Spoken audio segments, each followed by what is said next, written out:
Java зертханалық жұмыстарына қош келіпсіңдер. Бүгінгі өтетініміз зертханалық жұмыс нөмір 7.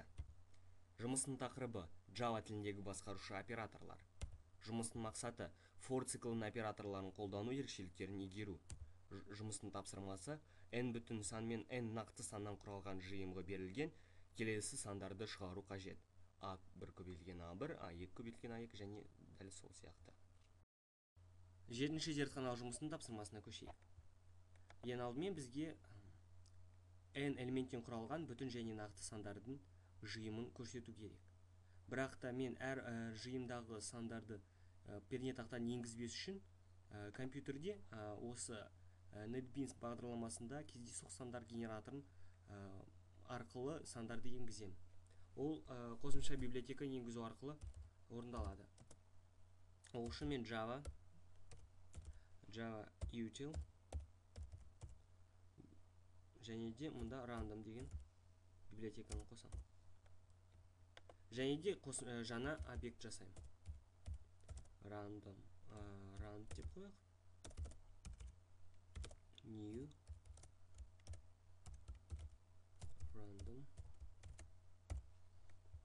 Бізде rand деген жаңа объект жасалған. Бұл rand объект арқылы біз кездейсоқ сандарды генерациялаймыз. Енді айнымалыларды белгілейік. Integer типті i'ді, яғни бүтін сандарды көрсету үшін, және float типті f'ті белгілейміз. Енді жиымдарды бізде нақты және бүтін сандардан тұратын жиымдарды бір-біріне көбейтіп, оның нәтижесін экранға шығару қажет. Ол үшін мен for циклін қолданамын. For циклін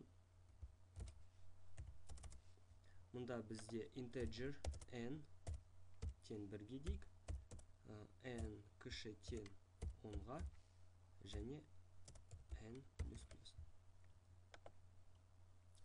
Енді біз осы i және f айнымалысына rand кездейсоқ генератор арқылы, кездейсоқ сандарды генератор арқылы сандарды меншіктейміз. i тен болады rand нүкте nextInt. Кездейсоқ мына жақшаның ішіне мен 10 деп жазам, яғни біз 0-ден бастап 9-ға дейінгі сандарды генерациялаймыз, осы i-ға меншіктейміз. f-қа мен меншіктеймін rand нүкте next float. Және де оған көбейтемін 10-ды. Себебі мен 0-ден 10-ға дейінгі сандарды осы f-қа меншіктеймін. Rand next float деген функция арқылы біз 0-ден 1-ге дейінгі бүтін сандарды, нақты сандарды генерациялаймыз. Және де оған 10-ды көбейткен кезде біз уже 0-ден 10-ға дейінгі сандарды меншіктейміз. Және де экранға осы санның көбейтісін бізге шығару қажет. Ол үшін system нүкте out println i қосылған f